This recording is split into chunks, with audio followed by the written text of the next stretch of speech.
Hi again everyone. Thank you so much for watching this video. And in this video, I'm going to talk about the 5 steps on how to pass your OSCE in Australia. It's specifically helpful for our overseas qualified nurses out there. So please stay tuned for the rest of the video. And if you haven't subscribed yet, please hit that subscribe button below so then you'll be notified whenever I upload informational videos for you. So let's get into it. So a bit of a background for you. I'm actually a nursing teacher here in Australia for 3 years now and has been actually part of the training as an examiner for that objective structured clinical exam. That's why I developed these 5 steps that I'm sure will help you guide you to pass your OSCE in Australia. Now, Australia has recently changed the conversion of overseas qualified nurses to becoming a registered nurse in Australia. So it's now called outcome-based assessment, where an overseas qualified nurse has to go through a national licensure exam, which is the NCLEX, first and pass it before taking the practical exam, which is called the objective structured clinical exam. Now, OSCE challenges not only the nurse's clinical skills and judgment, in addition, the interpersonal and communication skill. It's undeniably a anxiety-provoking exam, as OSCE carry an element of unpredictability and require skills that extend much further than just a clinical knowledge.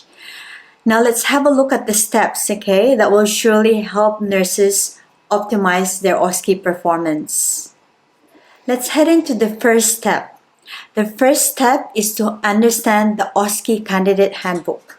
Now, this handbook has been provided for overseas qualified nurses as an important guide and expectations on the actual practical exam by the Australian Health Practitioner Agency, which is the APRA.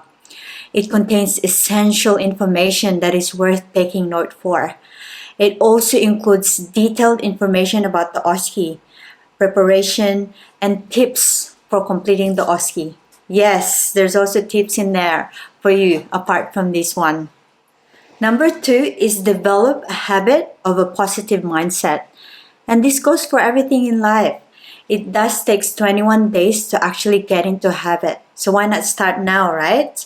Consistency is the key to attaining a positive mindset. Combine this with your study for your OSCE and practice your clinical skills. You just have to step up your game. In addition, this will boost your confidence and help you in memorizing vital information for the actual practical exam. Remember, positive mindset equals to healthy brain function. Number 3 is to practice intentionally.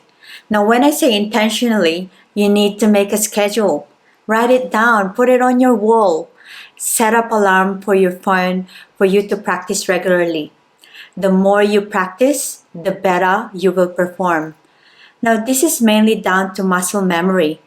The more times you practice a particular skills, for example, the more the steps become second nature and the less mental effort you will spend time in trying to remember the next steps.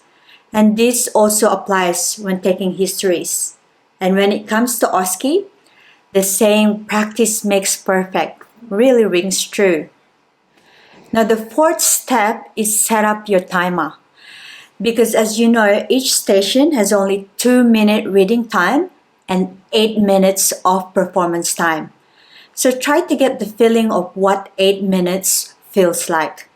Set your phone to vibrate and set the alarm for 8 minutes. Pretend that you're in actual practical exam. Set the alarm and put that phone in your pocket. Only you will know when it goes off. But you will start to get a sense of how much you can get done in 8 minutes and build up your confidence. Now, the last step, but not the least, is enroll to an OSCE preparation course. Look, Australian standard is indeed one of the best in the world, and there's a lot of policies and procedure that are different from other countries when it comes to being a registered nurse in Australia. And I think it would be almost impossible to pass the OSCE without enrolling to a preparation course. That's why AuRNPathway can help you prepare for your exam. The program includes online modules, face-to-face training. It also includes real nursing clinical scenarios that will prepare you for your exam and get feedback from the best nurse educators. And also, I will put the link down below to help you get started in realizing your dream to becoming a registered nurse in Australia. I do hope that you've learned a lot from these 5 steps that I made specially for you. Look, comment down below if you have any comments or suggestions. And all the best to you as you and celebrating with you in advance to becoming a registered nurse in Australia. Bye for now.